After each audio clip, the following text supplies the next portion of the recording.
lá naquela época. Vamos ser sinceros, como é que está hoje? Domingo. Há 10 anos atrás, talvez menos, domingo é dia de quê?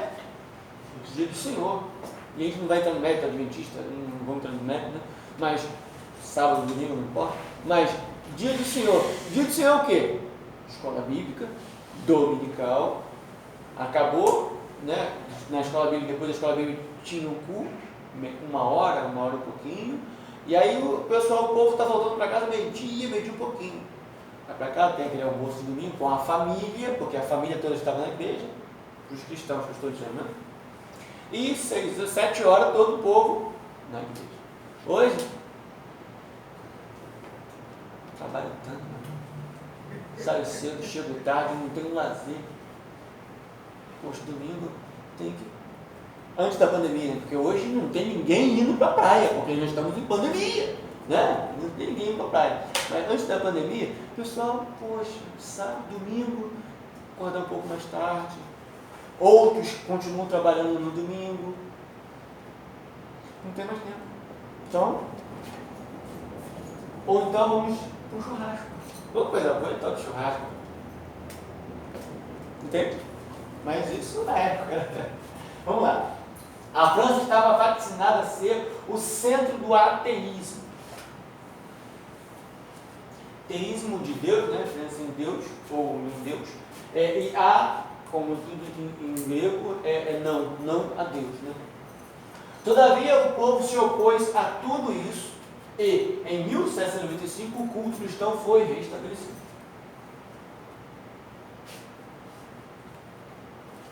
Na Alemanha, a história do protestantismo alemão nos anos seguintes à reforma é desalentadora. Teve início uma era triste, de frequentes e inúteis disputas teológicas. Além disso, havia entre os luteranos e os teólogos reformadores discussões doutrinárias que alargavam cada vez mais as brechas entre esses dois grupos de protestantismo.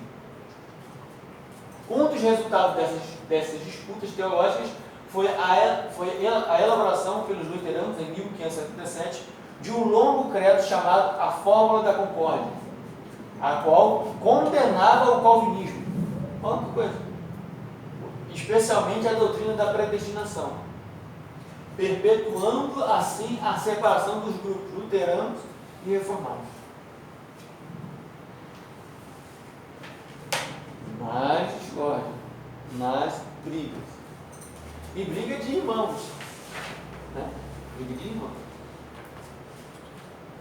O pietismo, e é interessante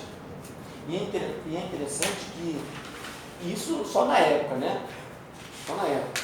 Ao invés dos dois que pensavam diferente, né? Vamos dizer assim, mas que eles dessem as mãos para evangelizar o país, aqueles que ainda não tinham se convertido, ao invés de eles darem as mãos, eles ficavam brigando entre si. Não, eu que estou certo, não, eu que estou certo, a minha visão é que está certa, a minha corrente teológica que está certa, o meu posicionamento que está certo, a igreja, nossa igreja que está certa. Não, é a minha. Olha que coisa. No passado isso, né? No passado. Além disso, havia onde já foi, né? Pietismo. Pietismo foi um movimento de vigor e poder espiritual. Seu primeiro líder foi Felipe Jacques Spiner, que, devido ao declínio religioso e espiritual do seu povo, foi movido por um avivamento intrínseco e muito se esforçou para que o povo alcançasse um cristianismo ardente e sincero. Spiner reavivou a doutrina básica da reforma, o sacerdócio real dos crentes. Os crentes, todos, né, que são sacerdotes. Não o sacerdote, o pastor, bispo cristiano que é o sacerdote. Não. Como diz Pedro, vós sois nação santa, povo eleito, sacerdócio real. Deixa uma dúvida aí fora disso aí, pastor. Onde ficou o povo judeu nessa briga toda aí? Espalhado pelo mundo. Eu estava estudando sobre a história da igreja, no princípio, até do cristianismo, e vi que tinha muitas guerras, os cristãos foram e tudo mais, né? Inclusive os judeus. Os judeus fazem parte disso aí, porque os judeus, até hoje, até exatamente hoje, estão espalhados. Hoje a Israel, o povo está lá, mas tem muita gente cristã judeu. Não é difícil não. Ou pelo menos, por exemplo, na nossa aula de mestrado, um dos nossos colegas, Rodrigo Queiroz, ele é de descendente direto. Até quando os judeus vieram para o Brasil aqui, eles adotaram nomes de planta, oliveira, Isso. uma coisa para disfarçar. Entendeu? Depois do anos 70 da nossa época, para alguns era comum, para nós era cristão, por conta da destruição do templo, e nos anos 131 depois, pela destruição do restante de Jerusalém, pelo imperador Adriano, os judeus se espalharam pelo mundo. É chamada da diáspora, né? A dispersão. Os judeus se espalharam pelo mundo. Então, judeus estavam espalhados pelo mundo. Como continuam? Até mesmo aí que acho que foi a aula passada, retrasada, você estava falando que até mesmo os judeus eles eram proibidos até mesmo a Igreja Católica também começou a perseguir eles também. Era proibido de fazer seus cursos, de andar pela rua, determinado horário. Então eles foram perseguidos também, né? Sim. Sim, sempre sobrava essa reforma aí, sempre pegaram sobra. Entende? Os judeus quase não são nomeados, né, nesse momento, porque eles estão dispersos. Israel ensina o povo judeu.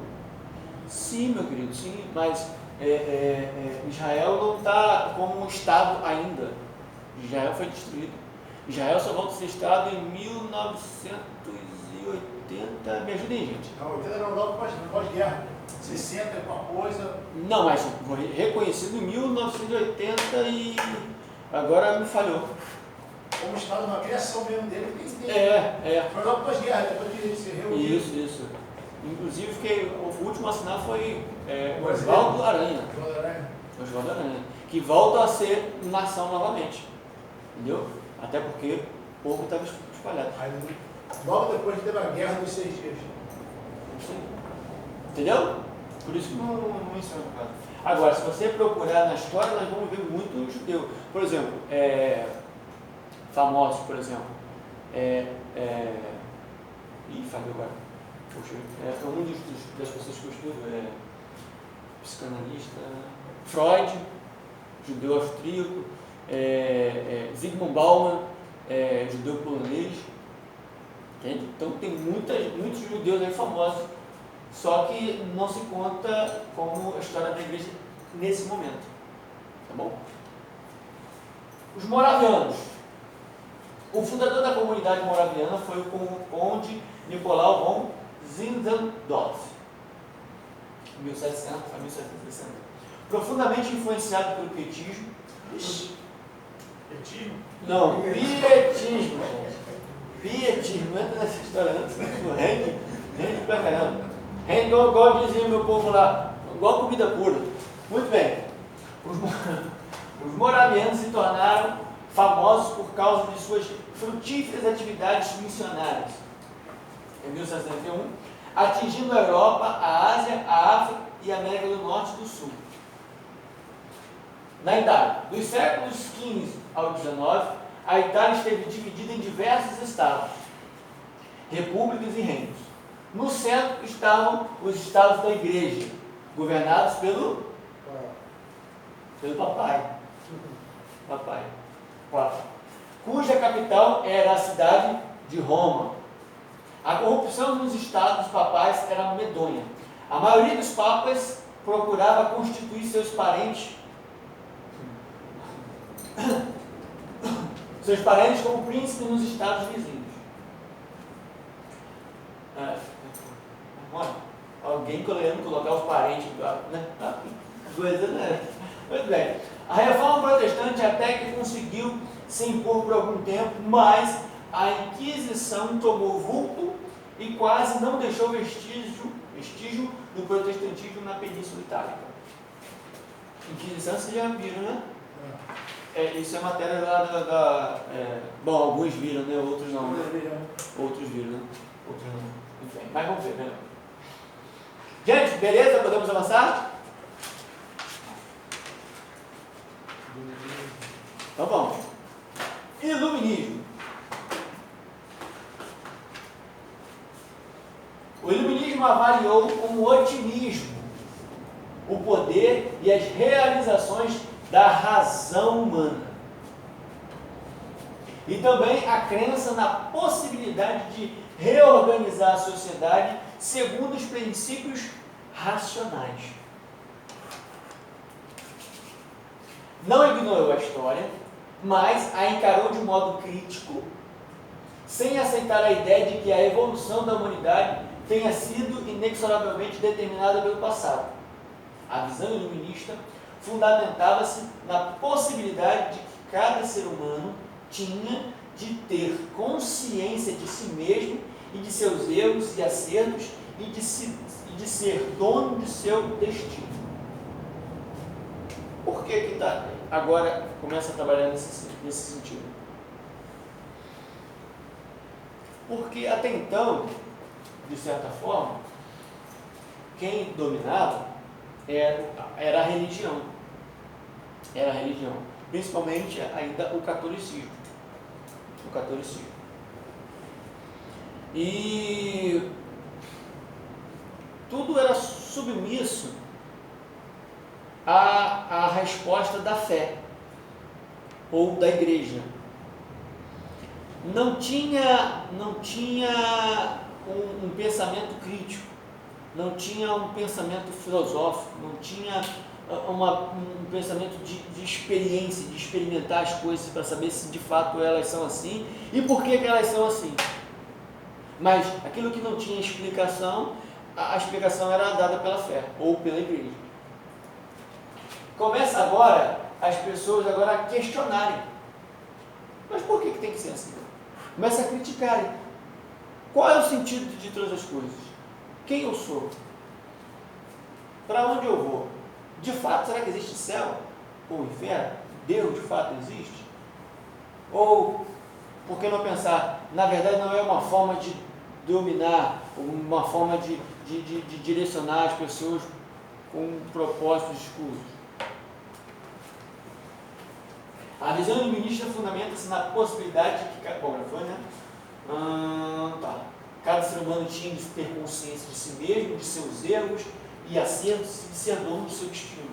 A confiança nos efeitos moralizadores e enobrecedores da instrução se completava na exortação a todas as pessoas para que pensassem, agora não mais aceitam, não começa agora a não aceitar de qualquer forma, mas pensar a respeito das coisas que estão acontecendo e julgassem por si próprios, sem a orientação alheia.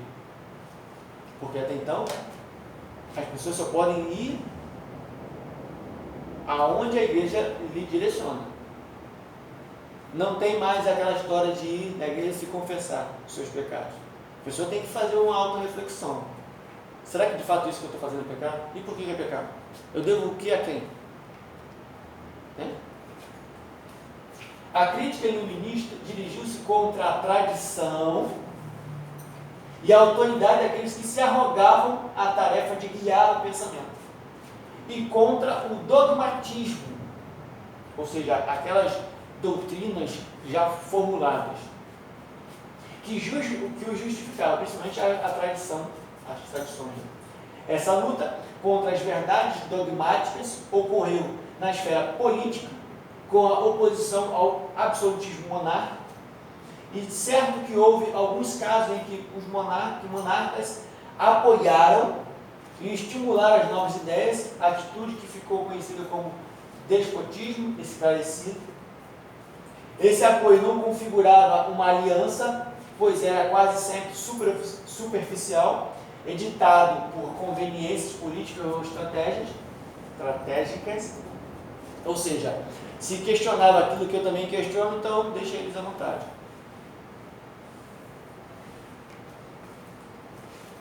A riqueza e a complexidade do movimento iluminista tiveram como base alguns pontos gerais.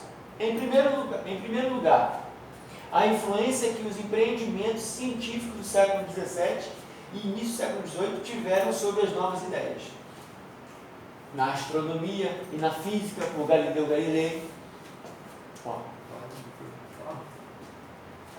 Johannes Kepler, Isaac Newton, levaram as pessoas a conhecer o universo como natureza, ou seja, como um domínio ou realidade dinâmica regida por leis gerais. Por leis gerais. Leis que independiam da igreja. E aí, até para alguns, de Deus. Ou deuses.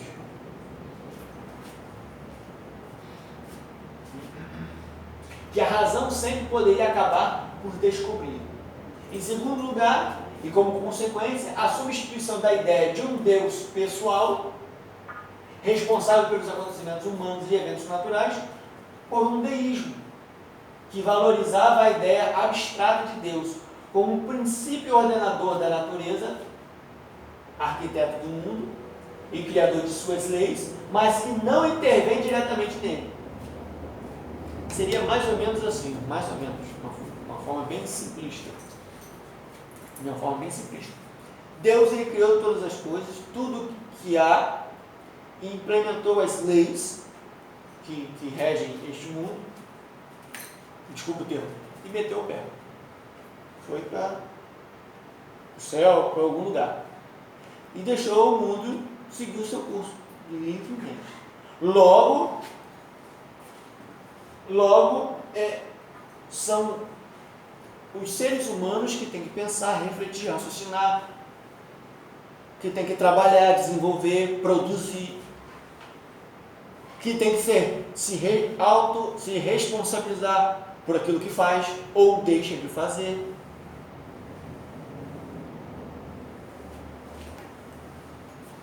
Embora a ideia de deísmo não tenha sido compartilhada por todos os pensadores iluministas, nem todos pensavam assim, alguns mantiveram a crença em um Deus transcendente, um Deus cuja humanidade concernia diretamente, enquanto outros radicalizaram suas opiniões e chegaram ao ateísmo. Essa foi a tendência dominante no pensamento da época. Podemos concluir que o iluminismo teve alguns pontos preponderantes em relação às questões religiosas. Neste contexto, devemos considerar as ideias iluminadas e libertas do misticismo católico, que puderam trazer mais clareza e contestação de questões dogmáticas, outrora proibidas, porque a igreja proibia. Gente, até hoje existe, se a gente for nos lugares mais recantados, pessoas que têm dificuldade de comprar remédio, mas que tem lá um pezinho, sabe de que? De Novalgina. Todo mundo sabe que Novalgina é uma planta, não sabe? Não sabe, Novalgina. Então, tá com febre e tal, vai lá, pega a ervazinha, pega o matinho, faz um chá e... Mas, era proibido. Essas mulheres eram bruxas. E aí, provavelmente as mulheres não eram tão feias como as bruxas que, por exemplo, na televisão, né? Com certeza não era, mas a igreja, ao longo dos anos, que vai desenhando-as. Nariz, chapéu, vassoura, vai fazendo com que ela seja feia, ou se mostre feia, para as pessoas não gostarem das bruxas. Até porque, na época, não hoje, até porque se as pessoas que estavam com dificuldades e problemas de saúde, inclusive, recorressem a outras entidades ou pessoas que não fossem a igreja, pensa nisso. Como é que fica? Mas aí, começa a acontecer agora o iluminismo, a razão, começa a dizer, não, está errado. Por que tem que ser proibido? Por quê? Quem que ganha com isso, ou não ganha, ou perde? Começaram a arvorar a possibilidade de concatenar todas as explicações necessárias para explicar a complexidade do universo. A ideologia iluminista dessa segunda conjectura gerou um ser humano, e aí trouxe coisas muito boas, mas também trouxe na época coisas muito ruins. Gerou um ser humano materialista e frio, trazendo consequências negativas para a sociedade que são vistas até hoje. Até hoje. Gente, a gente vai parar um minutinho, nem isso, Carol. A gente vai parar um minutinho, o pessoal tomar uma aguinha, dar uma, ir ao banheiro, e daqui a 5 minutinhos, mais ou menos, 7, a gente volta. Tá bom?